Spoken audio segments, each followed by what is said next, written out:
মিনাল্লাহি ওয়া রাসূলিহি, যদি তোমরা সুদ না ছেড়ে দাও, তোমরা এলান করে দাও, ঘোষণা করে দাও আল্লাহ এবং তার রাসূল সাল্লাল্লাহু আলাইহি ওয়াসাল্লামের সাথে যুদ্ধ করার জন্য। আল্লাহর সাথে কেউ যুদ্ধ করতে পারবে না? তার মানে ধ্বংস, বরবাদ। তার মানে যদি না ছাড়ো, প্রস্তুত হয়ে যাও ধ্বংসের জন্য, প্রস্তুত হয়ে যাও হালাক হয়ে যাওয়ার জন্য, শেষ হওয়ার জন্য। এই কথা তো আমরা সবাই জানি, সবাই মেনে নিয়েছি, কিন্তু আমলে পরিণত করতে পারিনি যে আমার সৃষ্টিকর্তা কে? আল্লাহ।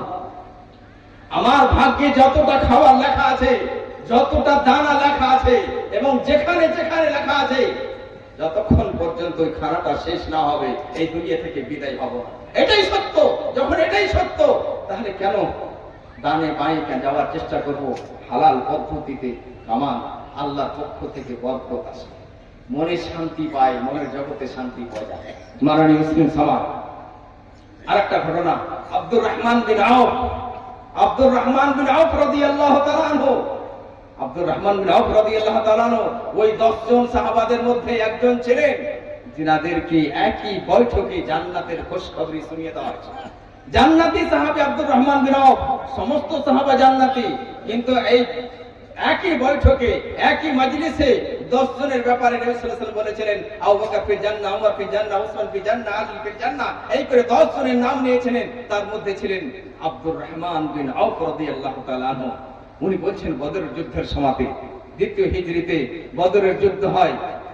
উনি বলছেন যে যুদ্ধের ময়দান, আমি লাইনে দাঁড়িয়ে আছি, সব কাতারে দাঁড়িয়ে আছি, হঠাৎ করে নবযুবক দেখছি দুটা, এক যুবক আমার ডান দিকে দাঁড়িয়ে গেছে, এক যুবক বাম দিকে দাঁড়িয়ে গেছে, আর আমাকে কানে কানে তারা বলছে। হঠাৎ করে যখন দাঁড়িয়ে গেছে, আব্দুর রহমান বিন আউফ রাদিয়াল্লাহু বলছেন যে আমি ভয় খেয়ে গেছি, যে মনে হয় আমাদের দলের মধ্যে থেকে নয়, মুসলমানদের মধ্যে থেকে নয়, কাফেরদের কাছ থেকে এসে হঠাৎ করে এই যুবক, নবযুবক দুদিকে দাঁড়িয়ে গেছে, ডান দিকে বাম দিকে। আর যে ডান দিকে আছে, আস্তে আস্তে ধীরে ধীরে কানে কানে সেই যুবক, নবযুবক বলছে, আব্দুর রহমান বিন আউফ, ইয়া আম্মে, এই চাচা যান, আরিনি আবু জাহাল, এই চাচা যান, আপনি আমাকে আবু জাহাল কোথায় দেখান। একদম আস্তে আস্তে বলছেন, যাতে করে দ্বিতীয় জন না শুনতে পায়। আব্দুর রহমান বিন আউফ রাদিয়াল্লাহু আনহু অবাক হয়ে গেছেন, কি ব্যাপার, আস্তে আস্তে কি করবো? মা তাসনা বিহি, তুমি আবু জাহালকে নিয়ে করবে কি? সেই যুবকরা বলছে, আবু জাহাল নবী সাল্লাল্লাহু আলাইহি ওয়াসাল্লামকে কষ্ট দিত, ব্যথা দিত। আহাদুল্লাহ ইন রাআইতুহু আন আক্তুলাহু আও আমুতা দুনাহু আও কামা ক্বাল। উনি বলছেন যে আমি আল্লাহর কাছে আহাদ করেছি, আল্লাহর কাছে আহাদ করেছি, যদি আবু জাহালকে দেখতে পাই হত্যা করে দেব, না হয়তো আমি মরে যাব।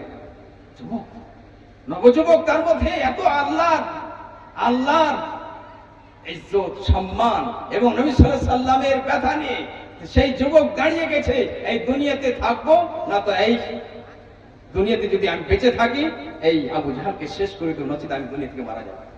অপরদিকে সেই যুবকও বলছে ধীরে ধীরে যে আমি আল্লাহর কাছে আহাত করেছি, আমি তাকে মারব, নচেত আমি দুনিয়া থেকে শেষ হয়ে যাব। ওই যুবক, নবযুবক, আমি এই জায়গাতে বলতে চাইছি, আফরার দুটি সন্তান ছিল, এরকম যুবক কোথায় আমাদের কাছে, কোথায় আমাদের মাঝে? তাদের ঈমান এত তাগড়া ছিল, মজবুত ছিল, যে নবী সাল্লাল্লাহু আলাইহি ওয়াসাল্লামের ব্যথার কারণে সে নিজের জানকে হাতে নিয়ে দাঁড়িয়ে গেছিল, ময়দানে দাঁড়িয়ে গেছিল, খাড়া হয়ে গেছিল, যাও তো জাহালকে শেষ করে দেব। আজকে আমরা কেন আল্লাহর কাছে হাত করতে পারি না যে আমরা নামাজ কায়েম করব যতদিন বেঁচে থাকি? আল্লাহকে আমরা ভালোবাসি, নামাজ কায়েম করো। নবী সাল্লাল্লাহু আলাইহি ওয়াসাল্লাম নামাজের আদেশ করেছেন যে তোমরা নামাজ পড়ো, নামাজ কায়েম করো, নামাজ কায়েম করো, নামাজ কায়েম করো। আসসালাহ আসসালাহ ওয়া মা মালাকাত আইমানুকুম, অন্তিম উপদেশ নবী সাল্লাল্লাহু আলাইহি ওয়াসাল্লাম। তো নবী সাল্লাল্লাহু আলাইহি ওয়াসাল্লামের ভালোবাসা কোথায় আমাদের? কোথায় আমাদের যুবকেরা এবং আমাদের ওই মা খালারা কোথায়, মা বাপেরা কোথায়? এরকম ছেলে তৈরি করবে যারা বলবে আমরা নবী সাল্লাল্লাহু আলাইহি ওয়াসাল্লামের সুন্নতকে ভালোবাসি, নবী সাল্লাল্লাহু আলাইহি ওয়াসাল্লামের পদ্ধতিকে ভালোবাসি। নবী সাল্লাল্লাহু আলাইহি ওয়াসাল্লামের পদ্ধতি মানতে গিয়ে যদি জান চলে যায় তাতেও রাজি আছি, কিন্তু নবী সাল্লাল্লাহু আলাইহি ওয়াসাল্লামের পদ্ধতি ছাড়তে রাজি নয়। সুদ ছেড়ে দিব, ফ্রি ফায়ার, ঘাস, জুয়া সব আমরা ছেড়ে দিব, শুধুমাত্র আল্লাহকে সন্তুষ্ট করার জন্য আমরা নবী সাল্লাল্লাহু আলাইহি ওয়াসাল্লামকে ভালোবাসি। এরকম যুবকের দরকার আছে। আমরা তাবলীগী জালসাতে, কোন জালসাতে আমরা মেলা হতে দিব না। কিছু লোক বলছে মাওলানা মানে না, নাউযুবিল্লাহ, মানে না। উমর বিন খাত্তাব রাদিয়াল্লাহু তাআলা মত মজবুত হতে হবে, হিকমতের সাথে, কৌশলের সাথে, বুদ্ধির সাথে মানতে হবে যে না এই কাজ করতে পারি না, এটা নবী সাল্লাল্লাহু আলাইহি আমরা নবী সাল্লাল্লাহু আলাইহি সাল্লামের পদ্ধতি চাই, সেই পথে আমরা চলতে চাই, সেই পথে চলতে গিয়ে যদি জানও চলে যায় রাজি আছি। কোথায় আজকে আমাদের যুবকরা? তৈরি হতে হবে, আমাদের ঈমান তাদের মতো মজবুত হতে হবে। তারা আমাদের জন্য আয়না। আল্লাহ তাআলা কোরআন মাজিদের মধ্যে বলেছেন যে তোমাদের জন্য তারা আয়না। তোমাদের ঈমান যদি তাদের মতো হয় তাহলে তোমাদের ঈমান কবুল হবে, গ্রহণ হবে, সেদিন তোমাদের লাভ হবে, নচিত কাজ হবে না। আপনি জমিনে কাজ করতে গেছেন, আব্বা পাঠিয়েছে, যেমন তেমন করে কাজ করে চলেছেন, ধান হবে না। ওই পদ্ধতিতে কাজ করতে হবে যে পদ্ধতি আল্লাহ তাআলা বলে দিয়েছেন, নবী সাল্লাল্লাহু আলাইহি সাল্লাম বলে দিয়েছেন। সাহাবায়ে কেরাম আমাদের জন্য আইডিয়াল নমুনা। তাদেরকে সামনে রেখে তাদের মতো চলার চেষ্টা করতে হবে।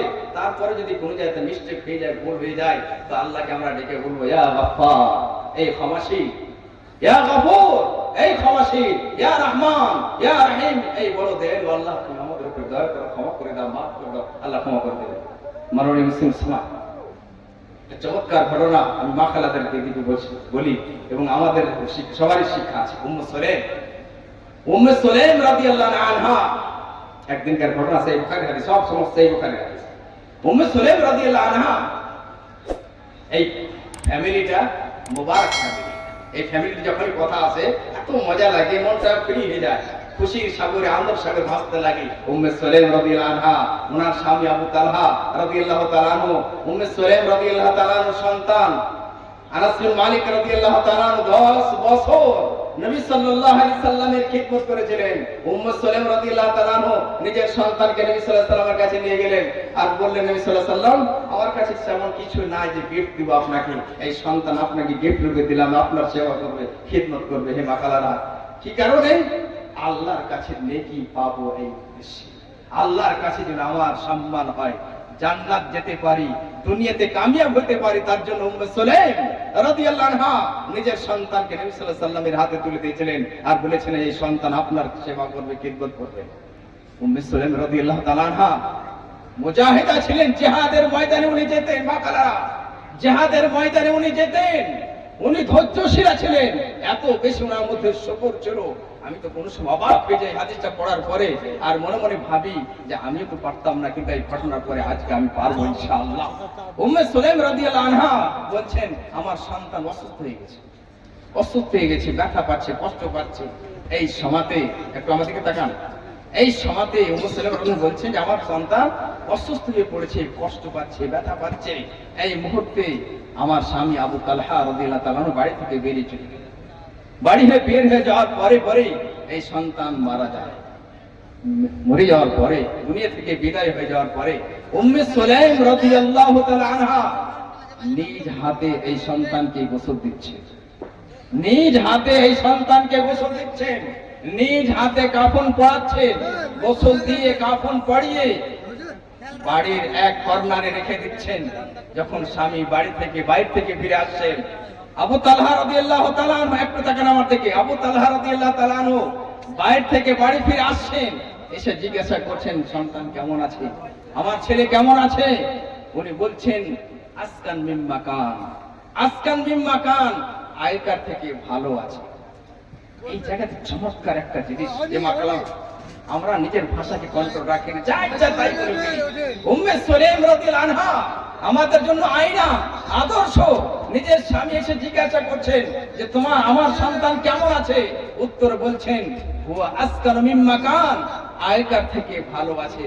এটা মিথ্যা কথা নয়, কেন ওই সময়তে কষ্ট পাচ্ছিল সন্তান, আল্লাহর সাথে সুন্দর ধারণা রেখে এই কথা বলছে যে আমার সন্তান সুখে আছে, ভালো আছে। এই কথার স্বামীকে সান্ত্বনা দিয়ে দিল এবং সত্য কথা উনি বললেন, এবং রাত্রের খাবার পেশ করলেন নিজের স্বামী। খুশি খুশি স্বামী বুঝতে পারেন না যে আমার সন্তান হারিয়ে গেছে, দুনিয়া থেকে বিদায় হয়ে গেছে, নিজের স্বামীর সামনে খাবার পেশ করলেন। মা খালারা, আজকে আমরা অনেক সময় দেখা যায় যদি লবণ বাড়তে না থাকে, আলু না থাকে, কোনো জিনিস কমতে থাকে, স্বামী বাইরে গেছে, আসা মাত্রই যেমনই দরওয়াজায় গেটে পা দিয়েছে, আপনি বকাবকি শুরু করেন, আপনি বলতে থাকেন কিছু রান্না হয়নি, লবণ নাই বাড়তে, আপনার কি একটু হোশ নাই, আপনার কি একটু দিশা নাই, আপনি কোথায় ছিলেন, কোন জায়গাতে ছিলেন? কিন্তু আমার মা, আমাদের মা উম্মে সুলাইম রাদিয়াল্লাহু আনহা, ওনার কলিজার টুকরা সন্তান দুনিয়া থেকে বিদায় হয়ে গেছে, গোসল দিয়ে কাফন পরিয়ে ঘরের এক কর্নাতে রেখে দিয়ে নিজের স্বামীকে খাওয়া দাওয়া করাচ্ছেন। এই জায়গাতে আমাদের কি আল্লাহ মজবুত হতে হবে যে আমাদের মা উম্মে সুলাইম রাদিয়াল্লাহু তাআলা এরকম করতে পেরেছেন, আমরাও পারবো, আমরাও করব। এই ভালোবাসা নিয়ে উম্মে সুলাইম রাদিয়াল্লাহু আনহাকে আমরা ভালোবাসি, উনি জান্নাতি, এই ভালোবাসার কারণে আমরাও জান্নাতে যাব। শুধু তাই নয়, খাওয়া দিলেন, খাওয়া দাওয়ার করার পরে স্বামী স্ত্রীর একটা সম্পর্ক থাকে, ওই সম্পর্ক সবকিছু হলো, মিলন হলো, সঙ্গম হলো। তারপরে উনি বলেন না, সবকিছু হওয়ার পরে নিজের স্বামীকে বলছেন, ওয়ারে আসসাবিয়া, আমার স্বামী তোমার সন্তান দুনিয়া থেকে বিদায় হয়ে তাকে দফন করে দেবে। আল্লাহ, কোথায় আজকে আমাদের বোনেরা, কোথায় আমাদের মা খালারা, কোথায় আমার বেটিরা? কেন আমরা শিখাতে পারিনি? তারা গজলে মাতাল হয়ে আছে, তারা সুরে মাতাল হয়ে আছে। ইসলাম যে একটা মজার জিনিস, যে আমরা মজবুত হব, মজবুত হব, শক্তিশালী হব। আমাদের মেয়েরা দুর্বল, কমজোর। কেন আমরা দুর্বল হব? আমরা কাদের আনুগত্য করি? কারা আমাদের আয়না? আমাদের আয়না উম্মে সুলাইম রাদিয়াল্লাহু তাআলা আনহা যুদ্ধের ময়দানে উনি যেতেন, যুদ্ধ করতেন। আজকে আমাদের মা খালাদেরকে মজবুত হতে হবে যে না, আমরা মেলা হতে দিব না, মেলা বসতে দিব না। এটা আমাদের ইসলামী মাহফিল। আমরা ঈমানকে মজবুত করতে চাই, ঈমানকে বাঁচাতে চাই। আসল আমাদের জগৎ, আসল ঘর মরার পরে মেলা তো হিন্দুদের হবে, তাদের মতো আমরা নই। আমরা সবচেয়ে বড় নিয়ামত ইসলাম পেয়েছি, আমরা সুন্দর নবী সাল্লাল্লাহু আলাইহি ওয়াসাল্লাম পেয়েছি, আমরা সাহাবায়ে কেরাম রাদিয়াল্লাহু আজমাইন তাদের কি আদর্শ রূপে পেয়েছি। এটা আল্লাহর পক্ষ থেকে নিয়ামত পেয়েছি, আমরা হতে দিব না, দিব না আমরা হতে। এটা জিহাদ, আজকে জিহাদ শেষ, কিন্তু এটা একটা বড় জিহাদ। পারবো না আমরা? কি আমাদের যুবকরা দাঁড়াতে পারবে না? সবাইকে দাঁড়াতে হবে। মা খালার আপনার মজবুত হন, আপনার সন্তানকে বলেন যে আমার সন্তান আজকে জালসা হবে, মেলা বসতে দেব না। আমরা টাকা চাই না, আজকে তোমাকে দোকান বসাতে হবে না, আজকে আমরা টাকা চাই না। আজকে আমাদের ইমানের দৌলত চাই, ইমান আমরা মজবুত করতে চাই, এই ইমান নিয়ে মরতে চাই, এই ইমানের ভালোবাসা নিয়ে আমরা দুনিয়া থেকে যেতে চাই। এই ঘটনাটা আবু তালহা রাদিয়াল্লাহু তাআলা নবী সাল্লাল্লাহু আলাইহি ওয়াসাল্লামের কাছে গেলেন ফজরের নামাজ গোসল করার পরে। আবু তালহা রাদিয়াল্লাহু তাআলা নবী সাল্লাল্লাহু আলাইহি ওয়াসাল্লামের সাথে ফজরের নামাজ পড়লেন। আর আজকে আমরা নামাজ না, কি করে মুসলমান হতে পারি? মুসলমান হবে আর নামাজ নাই, মুসলমান হবে রোজা নাই, মুসলমান হবে আর খাওয়ার সময় বিসমিল্লাহ বলবে না। গাফেল মুসলমান তুমি, কিসের তুমি মুসলমান? তোমার মধ্যে অমুসলিম মধ্যে কোনো পার্থক্য নেই, কোনো পার্থক্য নাই। এমন দেখা যায় মুসলমানদেরকে হাতে ধাগা বেঁধে আছে, বুঝতে পারা যায় না এই মুসলমান না মুসলিম। স্বয়ং নিজে বলছি, আজিমগঞ্জ গেছি, এক যুবককে দেখছি যে হাতে ধাগা বেঁধে আছে। ভাবছি যে কোনো অমুসলিম হবে। কিছুক্ষণ পর দেখা যাচ্ছে ফোনে কথা এলো, তখন আসসালামু আলাইকুম। অবাক গেলাম। ওই যুবককে বললাম যে আচ্ছা ভাই, তুমি তো মুসলমান, কিন্তু সালাম করলে তারপর বুঝতে পারলাম যে তুমি যদি আমাদের এলাকাতে মারা যেতে, মত মানুষের কথা কখন আর কেউ জানে না, তুমি যদি মারা যেতে আমাদের এলাকাতে, তাহলে তোমাকে হিন্দু ভেবে আমরা নদীতে পয়সা দিতাম বা হিন্দুদের হাওয়ালে করে দিতাম। এই কথাটা আমার অন্তরে টাচ করেছে। এই বলার পরে পরে হাতে ছেড়ে নিয়ে ট্রেনে খিড়কিতে ফেলে দিল। আল্লাহ তুমি আমাদেরকে হিদায়াত দাও, আমাদেরকে সাহাবায়ে কেরামের পথে চলার তৌফিক দাও। নবী সাল্লাল্লাহু আলাইহি ওয়াসাল্লামের কাছে গিয়ে আবু তালহা রাদিয়াল্লাহু তাআলা বলছেন, নবী সাল্লাল্লাহু আলাইহি ওয়াসাল্লাম আজকে রাতে এরকম ঘটনা ঘটেছে। নবী সাল্লাল্লাহু আলাইহি ওয়াসাল্লাম আনন্দিত হয়েছে, খুশি হয়েছে। না উম্মে সুলাইম রাদিয়াল্লাহু আনহা তোমার সাথে এরকম সুন্দর ব্যবহার করেছে। নবী সাল্লাল্লাহু জিজ্ঞাসা করছেন, হাল আরাসতুমুল লাইলা, এই রাতে কি তোমাদের মাঝে মিলন হয়েছিল, সঙ্গম হয়েছিল? কালা না, কাহা, এই রাতে আমাদের স্বামী স্ত্রী মিলন হয়েছে। এরকম স্বামী আজকে একটু ছোট্ট একটা জিনিসের কারণে আজকে যারা অনেক কিছু বাধা দেয়, কিন্তু ওই উম্মে সুলাইম রাদিয়াল্লাহু আনহা সেদিন মিলন হয়েছে। নবী সাল্লাল্লাহু আলাইহি ওয়াসাল্লাম দোয়া দিলেন, বারাকাল্লাহু লাকুমা ফি লাইলাতিকুমা, তোমাদের এই রাতে তোমাদের জন্য যে আল্লাহ বরকত দেয়, এই দোয়ার বরকতে সেই দিনকার মিলনে সন্তান জন্ম নেয় এবং সেই সন্তান থেকে 9টি সন্তান আল্লাহ দান করেছিলেন। ওই সন্তানের সন্তান 9টি সন্তান, 9টাই কোরআনের হাফেজ ছিলেন। আল্লাহ, এই তো আর বরকত। তার মানে কোরআনের হাফেজ হওয়া বড় নিয়ামত। আগে আমি বলেছিলাম কোরআনের হাফেজ হওয়া বড় নিয়ামত। উবাই বিন কাব রাদিয়াল্লাহু তাআলা বলছেন যে নবী সাল্লাল্লাহু আলাইহি ওয়াসাল্লাম একদিন আমাকে বলছেন যে উবাই বিন কাব, কি তুমি আমার সামনে সূরা বাইয়ানা পড়ো। বুঝলেন নবী সাল্লাল্লাহু আলাইহি ওয়াসাল্লাম, আমি আপনার সামনে উবাই রাদিয়াল্লাহু আনহু বলছি, আমি আপনার সামনে কোরআন তেলাওয়াত করব, আল্লাহ আপনার উপরে কোরআন অবতীর্ণ করেছে। বুঝে না, পড়ো তুমি, আল্লাহ বলেছে। উবাই রাদিয়াল্লাহু আনহু খুশিতে আনন্দের সাগরে ভাবছে যে আল্লাহ আমার নাম নিয়েছে। বলে হ্যাঁ, আল্লাহ নাম বাজা আলাইয়া কাঁদতে শুরু করেছে। আল্লাহ আমার নাম নিয়েছে, তার মানে হাফেজে কোরআন, কোরআনের হাফেজ ছিলেন, কারি ছিলেন।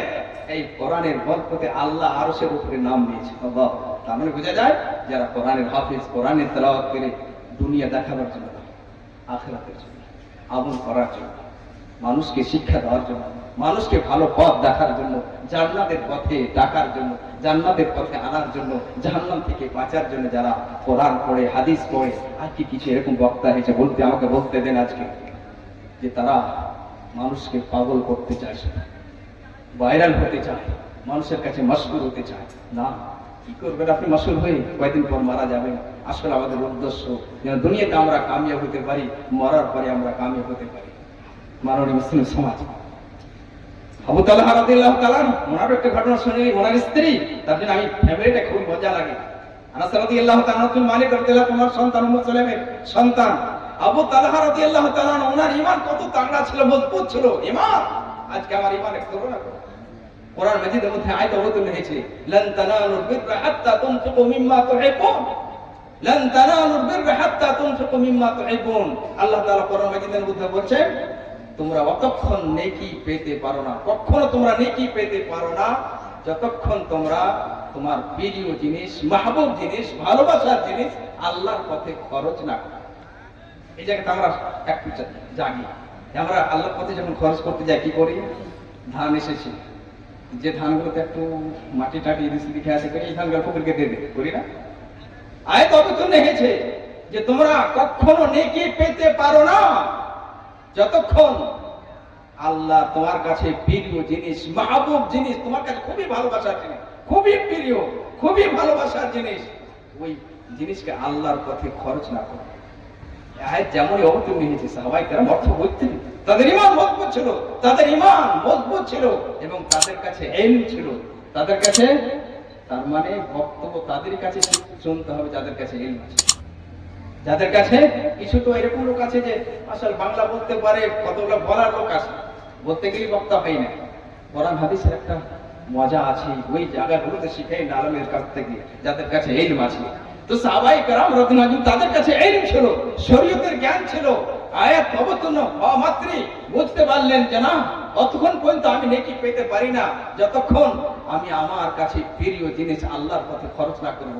আনসারী সাহাবী রাদিয়াল্লাহু তাআলা বলছে, আমি তো মদিনার মাটি, মদিনার জমিতে, মদিনার বাসির মধ্যে খেজুরের বাগান আমার সবচেয়ে বেশি, খেজুরের বাগান আমার সবচেয়ে বেশি, এবং সেই সমস্ত বাগানের মধ্যে একটি বাগান, বাইরুহা বাগান, আমার কাছে সবচেয়ে প্রিয়। এই বাগান আমার কাছে সবচেয়ে বেশি প্রিয়, এই বাগানকে আমি সবচেয়ে বেশি ভালোবাসি। এই বাগানে নবী সাল্লাল্লাহু আলাইহি ওয়াসাল্লাম যেতেন, মসজিদে নববীতে ছিল, যেরকম মসজিদে নববীতে চেহানি চলে এসেছে, নবী সাল্লাল্লাহু আলাইহি ওয়াসাল্লাম সেখানে গিয়ে পানি পান করতেন, মিষ্টি পানি, সুন্দর পানি পান করতেন। আয়াত অবতীর্ণ হওয়ার পরে উনি মনে ভাবলেন যে আমার কাছে প্রিয় বাগান হচ্ছে বাইরুহা বাগান। চলে গেলেন নবী সাল্লাল্লাহু আলাইহি ওয়াসাল্লামের কাছে, যে নবী সাল্লাল্লাহু আলাইহি ওয়াসাল্লামকে বলছে, নবী সাল্লাল্লাহু আলাইহি ওয়াসাল্লাম, কোরআনে আয়াত অবতীর্ণ হয়েছে, আমি জানতে পেরেছি, বুঝতে পেরেছি, আমার কাছে প্রিয় জিনিস হচ্ছে বাইরুহা বাগান। এই বাগানকে আমি আল্লাহর পথে দান করে দিলাম। আপনি যেখানে চান, যেখানে ইচ্ছা আপনার, আপনি খরচ করে দিন আল্লাহর পথে। আল্লাহু আকবার। কোথায় আবু বকর, কোথায় আবু তালহা রাদিয়াল্লাহু তাআলা, আর আজকে আমরা কোথায়? যে আমরা সবচেয়ে নরম জিনিস, এমনকি অনেক সময় দেখা যায় যে ইমামের, আমাদের এলাকাতে আলহামদুলিল্লাহ ইমামদের ভালো সম্মানে খাওয়া দাওয়া দিক দিয়ে, টাকা কম দিয়ে আমরা, কিন্তু খাওয়া দাওয়ার দিক দিয়ে ভালো। কিন্তু বড় বড় শহরে তারা যেটা হালকা বেঁচে যায়, কিছু নিয়ে যায়, কিছু লোক আছে ইমামকে দেশ বেঁচে গেছে, দেশ না, সবচেয়ে প্রিয় জিনিস আপনার কাছে কোনো এতিম আছে, আপনি ভালো জিনিস দেন। এবং কিছু জিনিস আছে যে আমরা বেঁচে গেছে তো ওটা দেন, কিন্তু কোন কোন সময় প্রিয় জিনিস দিবেন, প্রিয় জিনিস দিবেন। যেমন বাইরুহা বাগান নবী সাল্লাল্লাহু আলাইহি ওয়াসাল্লামকে যে দান করে দিলেন, যে আপনি যেখানে চান সেখানে খরচ করে দেন।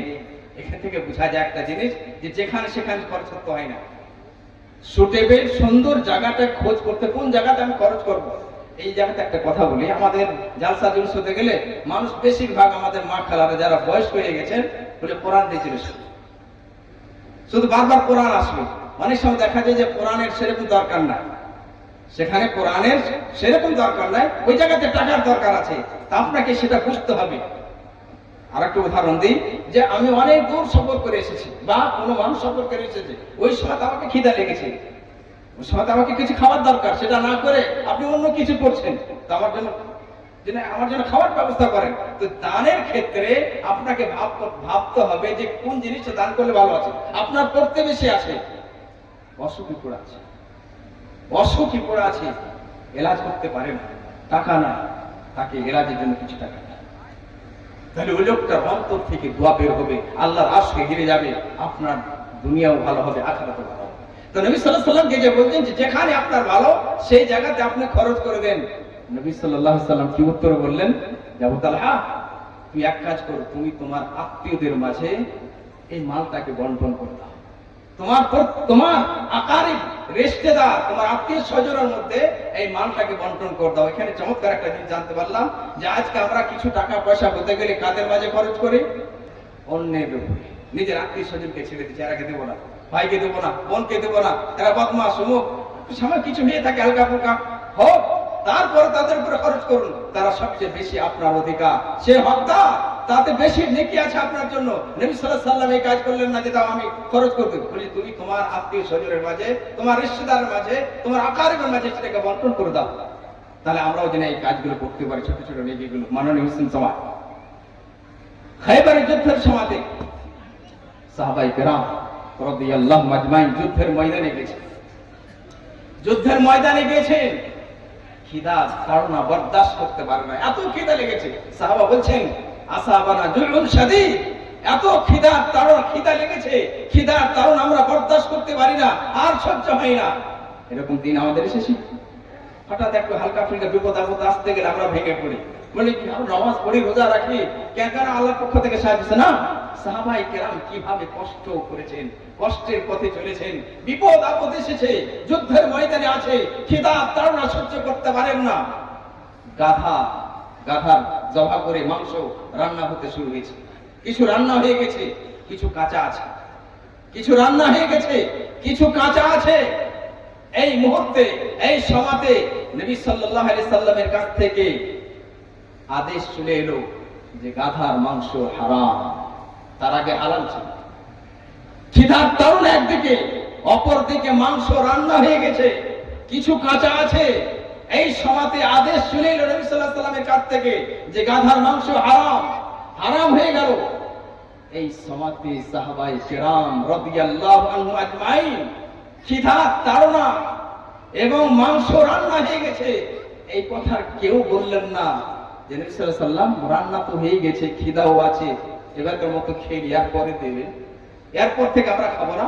যেমনই অর্ডার, যেমনই হুকুম সাদর হয়েছে, একদম ব্রেক, রেড লাইট দেখা মাত্রই ব্রেক, না আগে আর গাড়ি যাবে না, একদম চুপ হয়ে গেলেন, আগে যান না। ওনাদের ইমান ছিল, বিশ্বাস ওনাদের ছিল যে খিদা আছে, কিন্তু আল্লাহর পক্ষ থেকে হেফাজত হবে। কিন্তু এখন আদেশ চলেছে রান্না বন্ধ, সেই মাংস খেতে হবে না, হাঁড়িগুলোকে সব উল্টে ফেলে দিলেন। নবী সাল্লাল্লাহু আলাইহি ওয়াসাল্লাম ভেঙে দাও, কিন্তু সাহাবাগণ এতটা বলেছিলেন নবী সাল্লাল্লাহু আলাইহি ওয়াসাল্লাম যদি উল্টে দিই না ভেঙে, তাহলে শুনে হ্যাঁ ঠিক আছে উল্টে দাও। কেমন ইমান ছিল তাদের। আর আজকে আমরা বিড়ি ছাড়তে পারি না, সিগারেট ছাড়তে পারি না। কিছু আমাদের বয়স্ক বাবাজিরা আছে, তাম্বাকু মসজিদে নামাজ পড়তে যায়, দাড়ি বড় বড় দাড়ি, আলহামদুলিল্লাহ খুব ভালো জিনিস। তাম্বাকু হারাম, তাম্বাকু হারাম, নেশা আছে তাতে, নেশা তাতে আছে, অল্প হোক কম হোক বেশি হোক হারাম। যেমন সাহাবায়ে কেরাম রাদিয়াল্লাহু আজমাইন ত্যাগ করে দিয়েছিলেন, ছেড়ে দিয়েছিলেন যে না আমরা নেশা করতে পারি না। এই জায়গাতে মহিলাদেরকে, আম্মা খালাদেরকে বলি বেড়ি বাঁধেন, মহিলাকে বলতে, কিন্তু আমি তো ইমান, যেমন আমি নিজে বাঁচার চেষ্টা করি, আল্লাহ তুমি আমার হেফাজত করো, এবং সমস্ত মুসলমানদেরকে আমি ভালোবাসি, মা খালাদেরকে ভালোবাসি। এই জায়গাতে যখন বলি যে বেড়ি বাঁধা, ঠিক লাগে না, ঠিক লাগে না। লকডাউনে কষ্ট পেয়েছিলাম একটু, কিন্তু অনেক শিক্ষা পেয়েছিলাম। কিছু লোক এসে বললো মৌলানা বেতন তো বন্ধ, আপনার ছোট ছোট মেয়ে আছে তো বেড়ি বাঁধলো। আমার মুখ থেকে একটা শব্দ বেরিয়েছিল, মরে যাব, দুনিয়া থেকে চলে যাব, এটা আমি বরদাস্ত করতে পারবো, কিন্তু বেড়ি আমার বাড়িতে আসবে। কারণ আমি জানি না খেয়ে আমি মরে যাবো না যতটা দানা আছে আমার পক্ষে। তাহলে এই ঈমান মজবুত হতে হবে। আপনি বলবেন তাহলে মৌলানা কি খাবো, এই জায়গাতে আমি উত্তর দিতে পারবো না। তাহলে এই সাহাবাদের মতো ঈমান হতে হবে। ওনাদের কেমন ঈমান ছিল, খিদার তাড়না বরদাস্ত করতে পারেন না। সেই বুখারীর হাদিস, আসাবানা জুউন শাদীদ, কঠিন ভোগ লেগেছে, খিদার তাড়না বরদাস্ত করা যায় না, গোশত রান্না হয়ে গেছে, সুন্দরভাবে সব কিছু হয়ে গেছে, নিষেধ বাস এলার্ট মজবুত, না আর করবো না। তাহলে এই জায়গাতে আল্লাহর পক্ষ থেকে যখন আমরা জানিয়ে নিলাম যে তাম্বাকু নিষেধ, একদম বেঁচে যেতে হবে, না আমরা করবো না, বিড়ি করবো না, সুদ খাবো না। যুবকেরা পারাই জানে জুয়া, আজকে মোবাইলের জামানাতে জুয়া এত বেশি হয়ে গেছে, ফ্রি ফায়ার আর কি কি ফায়ার নাম তো নামই জানি না। কিন্তু আসলে আসতে হবে এই সাহাবাদের পথে, এটাই পথ, এটাই পথ, অন্য কোনো পথ নাই। কোন ছাত্র যদি আপনাদের এলাকাতে কোন মানে পরীক্ষাতে ভালো নম্বর নিয়েছে, একদম সুন্দর মান, সবাই বলে না, মা বাবাও বলে এই ছেলেটাকে আইডিয়া বানাও, এর মতো তোমাকে পড়তে হবে, আপনার কাছে নোট গাড়ি নিয়েছো, তোমাকে পড়তে হবে। এই দুনিয়ার বুকে নবীদের পরে উত্তম ব্যক্তি, উত্তম টিম, উত্তম দল হচ্ছে সাহাবা, উত্তম দল সাহাবা রাদিয়াল্লাহু আনহুম ওয়া রাদু আনহু। আল্লাহ তাদের উপরে সন্তুষ্ট হয়ে গেছে এবং তারা আল্লাহর উপরে সন্তুষ্ট হয়ে গেছে, তারা আমাদের আদর্শ। তারা যখন এরকম করতে পারে, আমরা কি বিড়ি ছাড়তে পারি না? ছেড়ে দেবো? না খেয়ে আল্লাহ মারবে না, অন্য কোনো পথ আল্লাহ দেবে। বুদ্ধি খুঁজেন যে কোন পথ যাব। আমি আমার মেয়েকে সেলাই মেশিন কিনে দিলাম, সবাইকে শিখবো, আমরা সবাই শিখবো। আর অনেক কিছু আছে, কিন্তু বেড়ি ত্যাগ করতে হবে। এতে কি লাভ আছে? বেপর্দা থেকে বাঁচবো না, বেপর্দা থেকে বাঁচবো না, আমরা বাঁচবো। দ্বিতীয় হলো যে ছেলেদের ভালো হেফাজত করতে পারবো, আমরা ছেলেদের ভালো শিক্ষা দিতে পারবো, ছেলেদেরকে সূরা ফাতিহা শিখাতে পারবো। আজকে বেড়ির চক্করে ছোট ছোট ছেলেদেরকে মোবাইল থামিয়ে দিলাম, যে মোবাইলে আগের মা খালারা কি ছেলেদেরকে চুপাইতেন না? তারা কি তারবিয়ত দিতেন না? মোবাইল তখন তো ছিল না, আজকে মোবাইল হাতে দিয়ে দিলেন, আপনি তার জীবনটাকে ধ্বংস করলেন এবং আপনার নিজের জীবনটাকে ধ্বংস। তাহলে তাদের ঈমান, এই ঘটনাগুলো শুধু একদিনকার জন্য নয়। আজকে যে আমি আপনার সামনে পেশ করছি, আমি নিজে বারবার পড়তে চাই, বারবার পড়তে ভালোবাসি, যাতে করে ঈমানকে মজবুত করতে পারে। হঠাৎ করে না পড়ে পড়ে দুর্বল হয়ে যায়, তখন দুনিয়ার বাহয় বইতে লাগে, দুনিয়ার দিকে যখন চলতে লাগে, সবাইকে বারবার এই ঘটনাগুলো আমাদেরকে পড়তে হবে। ওনারা খিদার তাড়নার পরেও যেমনই বাধা, কেন আমরা খাবো না।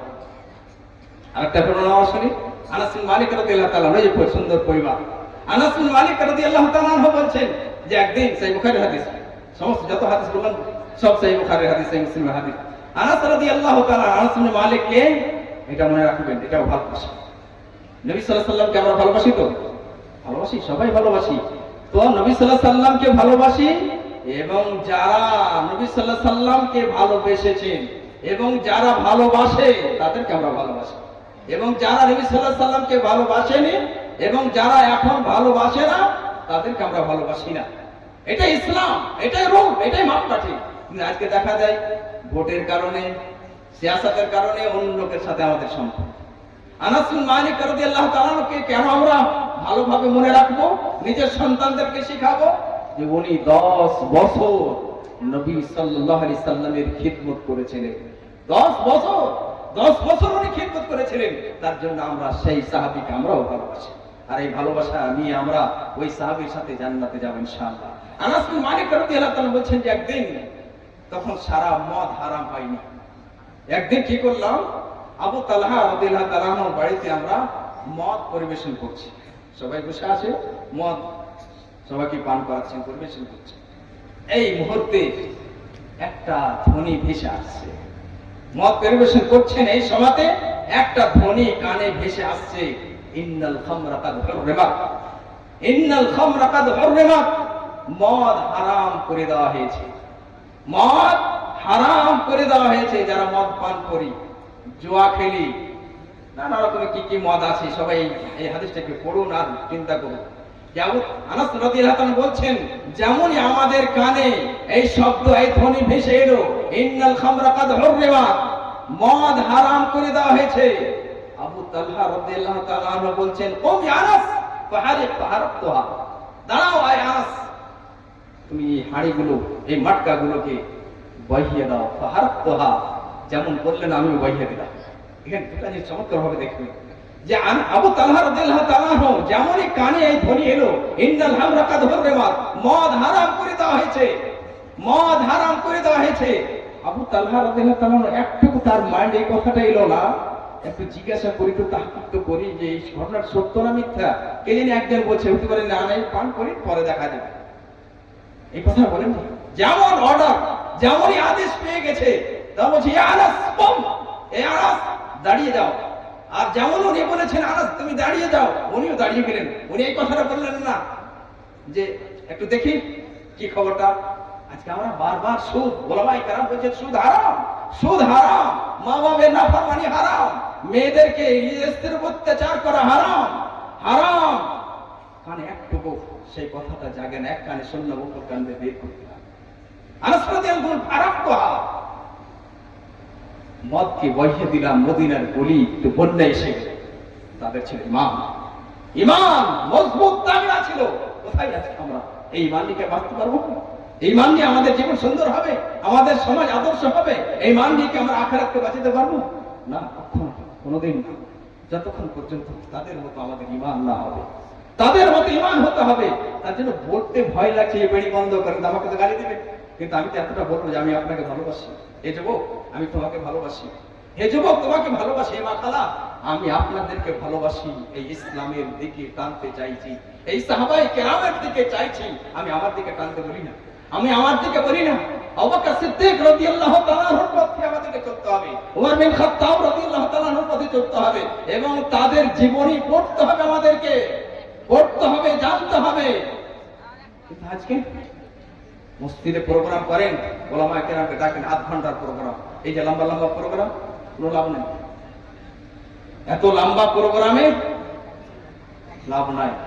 ঠিক আছে, একবার বছর একবার দু তিনটা ওলামা রেখে দিলেন, লাভ আছে। তাহলে আমাদের এই প্রোগ্রাম করতে গো সেই পদ্ধতিকে সামনে রাখতে হবে। তারা কি প্রোগ্রাম করতেন না? তারা কি ইমানের তাদের চিন্তা ছিল না? তার তো অনেক বেশি। তারা তো ইমানকে বাঁচাতে গিয়ে অনেক প্রশ্ন করতেন নবী সাল্লাল্লাহু আলাইহি ওয়াসাল্লামকে, নবী কিভাবে আমরা জান্নাত যাব, নবী সাল্লাল্লাহু আলাইহি ওয়াসাল্লাম কোনটা সবচেয়ে বড় গুনাহ জিজ্ঞাসা করতেন। এক সাহাবী রাদিয়াল্লাহু তাআলা আনহু আব্দুল্লাহ বিন মাসউদ রাদিয়াল্লাহু কেমন চিন্তা ভাবনা, ঈমান কত মজবুত, ঈমানকে বাঁচাতে গিয়ে প্রশ্ন করছেন আব্দুল্লাহ বিন মাসউদ রাদিয়াল্লাহু তাআলা আনহু, আইয়ু যামবি আযম। আব্দুল্লাহ বিন মাসউদ রাদিয়াল্লাহু তাআলা আনহু কোরআনের মুফাসসির, কোরআনের আয়াতের ব্যাপারে আয়াত কোথায় অবতীর্ণ হয়েছে, কার ব্যাপারে অবতীর্ণ হয়েছে, কোন জায়গাতে অবতীর্ণ হয়েছে, সবকিছু আব্দুল্লাহ বিন মাসউদ রাদিয়াল্লাহু তাআলা আনহু জানতেন। উনি বলছেন যে আমি নবী সাল্লাল্লাহু আলাইহি ওয়াসাল্লামকে একটা প্রশ্ন করলাম যে আইয়ু যামবি আযম, সবচেয়ে বড় গুনাহ কি, সবচেয়ে বড় পাপ, ওই পাপের নাম কি বলে দেন নবী সাল্লাল্লাহু আলাইহি ওয়াসাল্লাম। তারা জান্নাতের লোভী ছিলেন, গুনাহ থেকে বাঁচতে চাইছেন। আজকে আমরা শুনতে চাই শুধু কানে, বাধা দিতে গেলেও মামলা বলবে। মেলা করতে মানে মেলা না হলে যাওয়া হয় নাকি? না হবে ইনশাআল্লাহ। যুবকরা জেগেছে এবং আমার মা খালারা, আমার বাবাজিরাও জেগেছে, তাদের কানে এখন মজা আসতে লেগেছে যে না আমরা এই ধরনের চাই না, আমরা সঠিক সুন্দর, আমরা পিওর দুধ চাই, সুন্দর খাঁটি ইসলাম চাই, যেমন সাহাবায়ে কেরামের জামানাতে ছিল। তা আব্দুল্লাহ বিন মাসউদ রাদিয়াল্লাহু আনহু বলছেন আইয়ু যামবি আযম, সবচেয়ে বড় গুনাহ, সবচেয়ে বড় পাপ কি একটু বলে দেন। নবী সাল্লাল্লাহু আলাইহি ওয়াসাল্লাম কি বললেন? আমরা কোনদিন জিজ্ঞাসা করেছি মনে হয় কোনটা সবচেয়ে বেশি পাপ বাঁচতে গেলে, যে যাতে বাঁচতে পারি, তিজারত করতে গিয়ে ধোঁকা, মিথ্যা কথা, ধোঁকা দিচ্ছি, আর সে মনে মনে ভাবছে আমি বড় বুদ্ধিমান জ্ঞানী, একদম বেকুব বানিয়ে দিচ্ছি। বেকুব বানাও নেই, তুমি নিজেকে বেকুব বানাচ্ছ। সেই দিন কিয়ামতের দিন একটা আদালত কায়েম হবে, সেই দিন আদালত কম হবে, সেই আদালতে এক এক করে পাই করে হিসাব হবে, কেউ বাঁচতে পারবে না। তো সবচেয়ে বড় পাপ কি? উত্তরে নবী সাল্লাল্লাহু আলাইহি ওয়াসাল্লাম বললেন আন তাজআলা লিল্লাহি নিদ্দান ওয়া হুয়া খালাকাক, আল্লাহর সাথে কাউকে তুমি শরীক করবে, অংশীদার করবে, যে আল্লাহ তোমাকে সৃষ্টি করেছে। কি চমৎকার ভঙ্গিমাতে, কিন্তু আমরা বুঝি তবে না, চেষ্টা করি। নবী সাল্লাল্লাহু, আমি বলি এখন কোন সাথে আমার মাইন্ডে আছে যে নবী সাল্লাল্লাহু আলাইহি ওয়াসাল্লাম কেমন বুদ্ধিমান ছিলেন। আদম আলাইহিস সালাতের সন্তানের মধ্যে সর্বোত্তম উত্তম সন্তান, উত্তম সন্তান, বুদ্ধিমান আল্লাহর বান্দা নবী সাল্লাল্লাহু আলাইহি ওয়াসাল্লাম। উনি যে এত বুদ্ধিমান, তোমার কথা বুঝতেও বুদ্ধি লাগে। আমরা কিন্তু ওই বুদ্ধি খাটাতে চাই না। এই শব্দটা যদি আমরা বুঝতে পারি, কোন যুবক এমন থাকতে পারে না যে রবকে সাজদা করবো, রবের সামনে মাথা নত করবো, ফজরের নামাজে জাগবো না। কি করে বান্দা থাকতে পারে, কি করে বিছানাতে শুয়ে থাকতে পারে, কি করে এক মা বলতে পারে যে মাওলানা আমার ছোট ছোট সন্তান পেশাব করে দেয়, তার জন্য নামাজ পড়তে পারি না। গাফেল তুমি মুসলমান, হে মা খালা এই কথা কি করে আপনি বলতে পারেন? আপনার কি গ্যারান্টি আছে মওতের?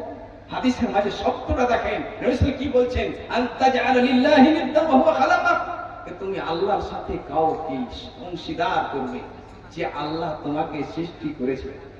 অর্থাৎ যে আল্লাহ তোমাকে সৃষ্টি করেছে, ওই আল্লাহ একাই সৃষ্টি করেছে না তোমাকে, না কেউ অন্য কারোর হাত আছে তোমাকে সৃষ্টি করাতে? কেউ বলতে পারবে কি? সারা পৃথিবীর মানুষকে যদি এই কথা জিজ্ঞাসা করা হয় যে তোমাকে সৃষ্টি করতে গিয়ে আল্লাহ ছাড়া বা আল্লাহর সাথে সাথে অন্য কারোর কি হাত আছে? সবাই বলে না, আল্লাহ একাই সৃষ্টি করেছে। যখন একাই আল্লাহ সৃষ্টি করেছে, ওই আল্লাহ একাই ইবাদতের যোগ্য।